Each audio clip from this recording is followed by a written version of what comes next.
are in our new section. We are going on to Module 1, Topic 2, Recognizing Patterns and Sequence is going to be our first lesson. Before we begin on the lesson, I want to introduce some new key terms to you. The 4 terms that we're going to focus on is sequence, term of a sequence, infinite sequence, and finite sequence. So let's go take a look at what those mean. I'm going to pull up another document. So here are our vocabulary terms. A sequence is a pattern involving an ordered arrangement of numbers, geometric figures, letters, or other objects. So the numbers 1, 1, 2, 3, 5, 8, and 13 do have a pattern. On this particular pattern, it looks like we are adding the first 2 numbers together to get the next number, and then we'll add 1 and 2 together to get 3. So we'll add 2 and 3 together to get 5, so you can see there is a pattern that's skip counting. The term of a sequence is talking about an individual number.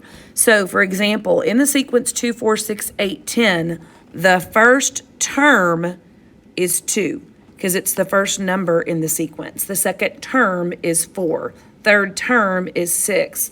The fifth term is 10. So it's telling you what position you're in, okay? When we have an infinite sequence, I want you to think about what infinity means. It means forever. So an infinite sequence continues on forever. If I say 22, 26, 30, hopefully y'all can see this one skip counting by +4 every time. Everybody see that +4? But when you see the ... that's the big deal right there, okay? When you see ... it means keep going with your pattern, so don't stop. Whereas a finite sequence stops. If it is a finite sequence, there is no ... I've got 22, 26, and 30, but there's no ... at the end to tell me to keep going. So there are your vocabulary terms that you're going to need to be familiar with. Okay, here are our objectives. Recognize and describe patterns, represent patterns as sequence, predict the next term, represent the value as a table of values. Okay? In the first page here, since the early elementary school, you have been recognizing and writing patterns involving shapes, colors, letters, and numbers. How are patterns related to sequences, and how can sequences be represented using a table of values? You can pause here, take a minute to discuss it, or think about it, and then come back for an answer. Okay, so if you're back for an answer, a sequence is a pattern .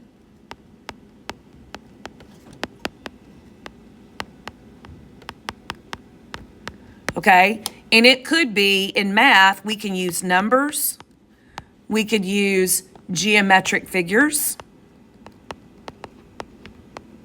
like square, circle, triangle. We could build on geometric figures, which we're going to see. We could use letters. Really, we could use any other object, to represent some sort of a sequence and ask you to follow the pattern. So we're going to get started. And here's our first page of getting started. This is a pyramid. This is called Pascal's triangle. It's a famous pattern. It's named after a French mathematician who was named Pascal. Here is a portion of the pattern. This pattern actually keeps going. So the first thing we're going to do is we are going to list some kind of pattern that you notice. You guys may have noticed that on the outside, those are all ones, but it changes on the inside. So you may notice that then when you kind of go to your second diagonal, this is all ones, 1, 2, 3, 4, 5, 6, but look what happens here, 1, 3, 6, 10, 15. Some of y'all might go, well, that skips by 2, that skips by 3, that skips by 4, that skips by 5. There's lots of different patterns going on in this sequence here. Here's another 1, 2, 3, 4, 5, 6, okay? But there's different ways you could look at this and different ways to come to figure out what your pattern is. So a couple of ways you could see it. You could have said that you looked diagonally. I can't write and I can't speak. You looked diagonally. So all ones. And then I skip by 1 on my second diagonal. So this was all ones. This was skipping 1, 2, 3, 4. This was skipping by 3. And then 4. So that was an increasing amount.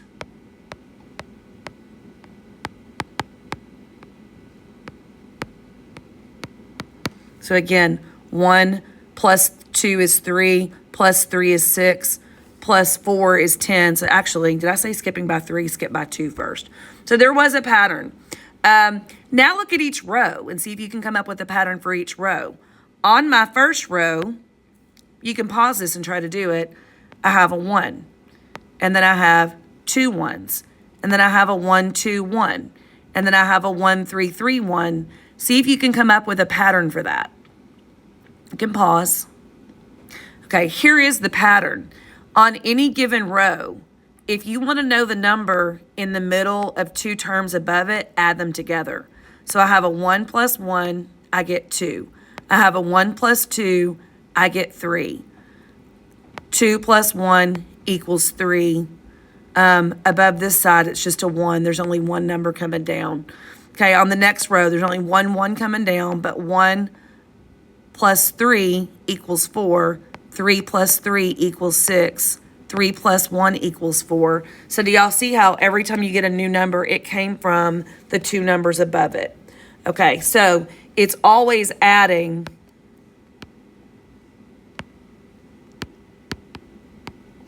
the numbers diagonally above it.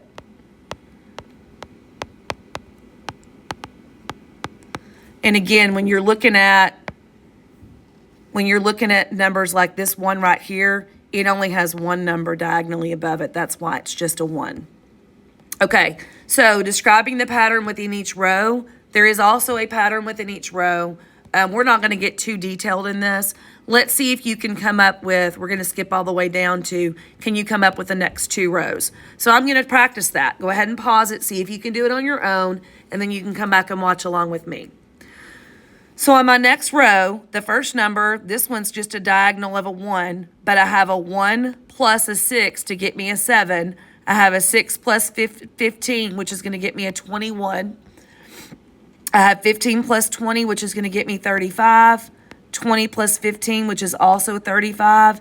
15 plus 6, which is a 21. 6 plus 1, which is a 7.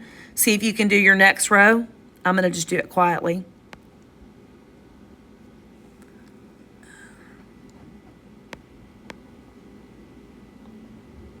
See, 56. Oh, wait, that's 70. Miss Jones can't count.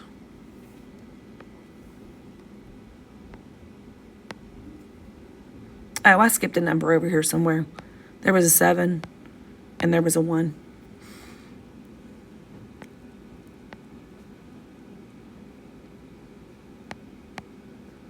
Okay, so there's my next 2 rows. So y'all can see a pattern, okay? We're not going to worry about the sum of each row. Just wanted y'all to see, start looking for patterns. So we're going to go ahead and look at our next page, have a new sequence for you. So this is 4 examples of a sequence, and as you can see, it is getting smaller. Each term, here is your first term, the first cross, this is your term number 1, term number 2, term number 3, term number 4. I'm going to write that above them. Term 1, 2, 3, 4. And then I'm going to look at each one of those patterns of dots, and I'm going to see if I can describe a pattern. So go ahead and pause and see if you can come up with a pattern.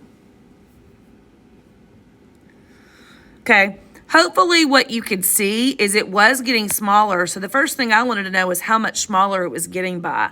If I looked at the very first one, it had 1, 2, 3, 4, 5, 1, 2, 3, 4, 5, 6, 6, 6, and 6, plus 1 in the middle. So that was 4 times 6 plus 1, or I see 25 little dots. If I look at my second one, it goes down to 5, 5, 5, and 5. So that's 20 plus the 1 dot in the middle, which would be 21 dots. So the next one goes down to 4, 4, 4, 4. That's 16 plus the 1 in the middle makes 17. Do you guys already see a pattern here? What's happening is each leg of the cross is losing 1 dot. So each each cross loses 4 terms each time. So it's minus 4 dots each time. So without counting, I'm going to do 17 minus 4, and I believe there's going to be 13 dots on this next one. Now, I know I'm going to subtract 4, so I know my fifth term is going to have 9 dots, but let's make it. Go back and look at your fourth term. It had 3 dots on each leg plus a center dot. So I'm going to draw my center dot. This is my fifth term, and it has a center dot. And instead of having 3, I got to go 1, 2, 1, 2, 1, 2, 1, 2. And if you count, that should be 2, 4, 6, 8, 9 dots.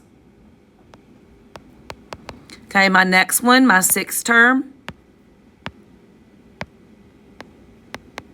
Okay, if that one went down to 2 dots on each leg, this time I'm going to go down to center dot and 1 dot, 1 dot, 1 dot, 1 dot, and that gives me a total of 5 dots. So again, you can see it went down by 4 each time.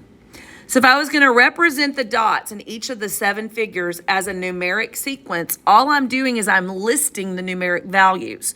So my values are 25, your first number, the first term in the sequence is 25. You're frequently going to ask, what's the first term in the sequence? So I have 25, 21, 17, 13, 9, and 5. There's my terms.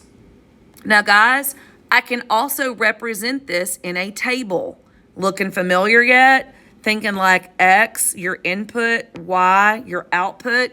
If I know what term I'm on, I know what my output value is. So when my term was 1, my output was 25. Term was 2, output was 21. Term 3, term 4, term 5, term 6. And if we're subtracting 1 from it, we can pretty much predict subtracting 4 from it, we can predict that term 7 is going to be 1. Okay, so we're looking for patterns. Let's look at our next page. We are not going to do, we're not going to do family trees for time purposes. So I'm going to cross this one out. Okay, we are going to do Paola's pattern. So Paola's pattern, she's decorating the top border of her bedroom walls with a flower pattern. She is applying the decals with each column having a specific number of flowers. So I'm going to go write down what she's got going on, okay? So in the first column, guys, this is a column, okay? In the first column, how many flowers do you see? You should see 3. In the second column, she has 4. In the third column, she has 2, then 3, then 4, then 2. Do you guys see a pattern here? Could you keep decorating her room? Okay. The number of flowers, it repeats. This is a repeating pattern. Okay. So she goes 3, 4, 2, 3, 4, 2. She's repeating that same pattern over. 3, 4, 2, 3, 4, 2. She's done it twice. So that is my pattern, okay? This is what she's repeating. She is repeating this part right here. That's repeating over and over again in the sequence. So if we were going to figure out what's going to happen in her next 2 columns, well, where did she leave off? She left off with a 2, so that means that we're going to go back to 3, 4, and 2 again. Okay, does that make sense? So we're going to go ahead and put all this in a table. In her first column, she had 3. Second column, she had 4. Third column, she had 2. 3, 4, 2, 3, 4, and we're leaving off there. So we use the table to come up with the sequence. Okay, in the next section, depending on what class you're in, we needed to change the wording on this. So I have crossed out an entire sentence. And once you cross out the entire sentence, the problem is written correctly. So that's what we're going to do. Eduardo is trying to beat his high score in his favorite video game. He unlocks some special mini games where he earns points for each one he completes. Ignore the sentence that says before he begins the game. We don't care about it, okay? We want to know what happens for the first term, what after he does the first thing, and in this case, it is completing a game. This table that we're about to do is all about what happens when he completes each game. So his first term, this is very important, he completes one game. How many points does he start with? And he starts out with 550 after one game. After 2 games, he's at 600. After 3 games, he's at 650. So do y'all see what the pattern is? I'm going from 550 to 600 to 650. So it looks like it is increasing or going up or gaining 50 points each time. It is a repeating pattern. It's doing the same thing, okay? So in other words, plus 50. So determine Eduardo's total points after he plays the next 2 mini games, okay? Now they want to know his total. Before you can figure out his total, we need to go back to where we started. After the first 3 games, he was at 550, he went up to 600, then he went up to 650, and we want to know what are our next 2 games because his total is going to be right here after the next 2 games. So if we add 50 each time, 650 plus 50 is 700. 700 plus 50 is 750. So his total after his next 2 mini games is going to be 750. The next thing we're going to do is we're going to represent this in a table. So again, after the first game, he was at 550, then 600. Do you see how we have term numbers up here? After game 1, here he is. After game 2, here he is. This is like your input and your output, okay?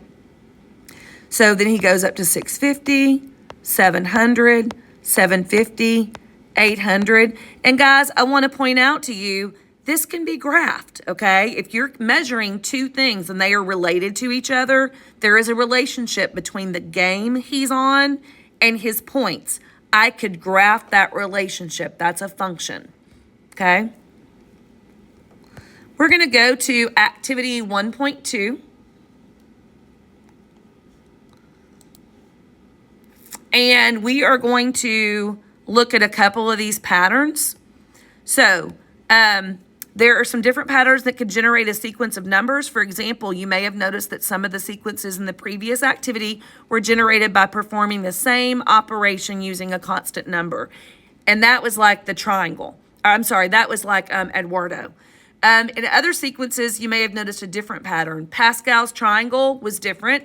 Also, when we were looking at Paola's little border, it was a little different, okay? So for each sequence in the previous activity, we're going to write the numeric sequence. We're going to record whether it increases or decreases. We're going to describe it by stating if the first term and by stating the first term and what operation was used to create it. And we've done the first one for you. So here was the first one. This was actually, we're going to skip a couple of these. This is Pascal's. We're going to skip his, and we're going to skip on to Paola's pattern. Okay. So her pattern was 3, 4, 2, 3, 4, 2, 3, 4. Okay, well, did this one increase or decrease? I'm going to use arrows instead of words. It went up and it went down, okay?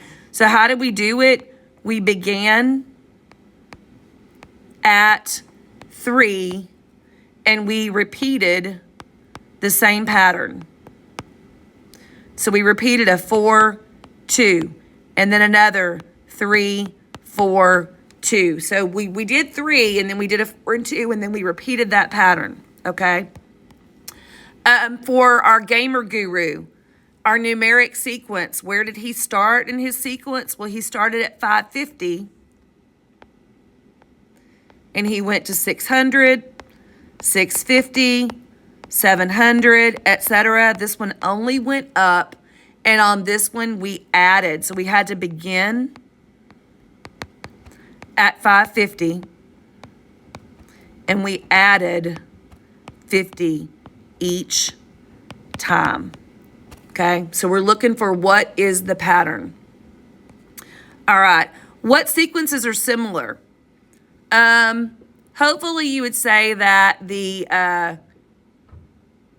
that Paola's, well, we didn't do the family tree, so actually we're just going to skip that question. Okay. What do all the sequences have in common? They all have patterns. They are all functions. You have an input and you have an output. For every input, it's going to give you an output. Okay. Consider a sequence in which the first term is 64 and each term after that is calculated by dividing the previous term by 4. Elena states that this sequence ends at 1 because there are no whole numbers that come after 1. Chris disagrees and says the sequence continues beyond 1. Who is correct? Why don't we try it and see? So we start at 64. We're going to divide that by 4, and we're going to get 16.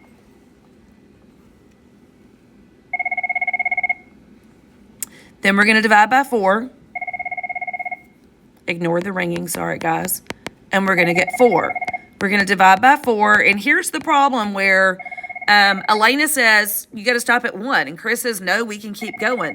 Ladies and gentlemen, there's no rule in here that says it has to be a whole number. I can absolutely divide 1 by 4. If I do that, I'm going to get 1/4. I can divide that by 4 as well. I don't know how much you guys remember about your middle school math, but you learned that we don't really divide with fractions. Instead, we keep the first term, we flip the second term to its reciprocal, and we change it to multiply. So our next term would be 1/16. And guys, we'd keep going. If I divide 1/16 by 4, and I do that, keep it, flip it, change it, I'm going to get 1/64. So in reality, Chris was the correct person. This goes from 64 to 16 to 4 to 1 to now I'm in fraction land. And we're going to see some of these. Okay, so Chris is correct, and we've predicted the next 2 or 3 terms. Okay, what is the domain and what is the range? I want you to think about the page we just did. We made tables out of those terms, didn't we? Okay, so we have our term. That is like your X. And then you have the actual, this is the term number, I should say. And then you actually have, let's go back and look at our tables, the term number and the term value. Okay, so the term number is telling you the position number.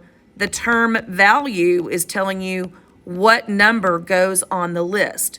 So term number 1 was 64. Term number 2 was 16. Term number 3 was 4. Term number 4 was 1. Term number 5 was 1/4. Term number 6 was 1/16. So they just wanted the first 6. So what's our domain? Our domain, and I'm just going to highlight it. Your domain is your X values. There's your domain right there. 1, 2, 3, 4, 5, 6. Your range is going to be your Y values, your output, because your value depends on what term you're on. There's your range right there, your output, okay? X's and Y's. Okie dokie. See how much more of this we're going to cover. We have another example. When a sequence continues on forever, we call it infinite. Forever means infinite. Forever means infinite. Whereas if it stops, terminate, Terminator, the movie, everything dies. Okay, when it stops, it's called finite. So here's an example of those. If I have an auditorium where the seats are arranged according to specific pattern, there's 22 seats in the first row, 26 in the next row, 30 in the next row. Can you guys see how this is skipping? Looks to me like it's going up by the same number each time. It's going up by 4. So +4, +4, +4. And so what's happening is here, guys, in an auditorium, a lot of times there will be a stage, and then there'll be rows, and it'll get wider and wider and wider as you go back. So every time the rows are getting a little bit wider. And so it's getting 4 seats wider each time. But is this something that can go on forever, or is this one going to have to eventually stop? Well, if you look at the list, it doesn't have a dot, dot, dot down here at the end, okay? Do y'all see how it just is a period and it stops? That makes it a finite situation. If you think about it, surely that auditorium's going to run out of space. So it stops, no dots, it's finite. We're done. But this next one, I have a pattern of blocks, okay? Is this one finite or is this one infinite? Take a second to talk about it. Okay. This one actually is finite as well. The reason it's finite is because it's shapes, not numbers. So you go from a pyramid that is 1, 2, 3, 4 levels tall, and then you go to only having 1, 2, 3 levels, then 1, 2 level, then 1 level, and that's all you can do. So you've run out of objects to remove. We're down. This one's a finite sequence as well. Okay, on the next page, we're going to write down the domain. Actually, we're not. We've already talked about the domain and range. I'm going to go back to each one of those, and we're just going to list out the domain and range for each one. So, under the flower problem with payola, the domain is the 1, 2, 3, 4, 5, 6, 7, 8. This is your domain. And this is your range. Okay? Domain is your term number always. Range is the term value. Back on our first example that we actually worked out the table with, a little, this is on page number 65. Your domain is your term number. Your range is the term value. Okay? And, oh, we got one more. Eduardo, here's your domain. This is on page number 87. And your range. So your domain is always going to be your term number. Your range is always going to be the output. Like, that's the number you're always figuring out. Okay? On the last page, we need to know if they're functions or not. Okay? Go back and look at page 89. Is that a function, yes or no? You should tell me yes, because none of your x's repeat. None of your x's repeat. It doesn't matter what the value is for your term value. You just have none of your x's repeat. So on our table, since we counted up from 1, 2, 3, 4 on each one of these, all of these are functions. Every one of these is a function because for each input, each domain value, you only spit out one range value. Okay, you guys will complete the lesson assignment independently. Good luck.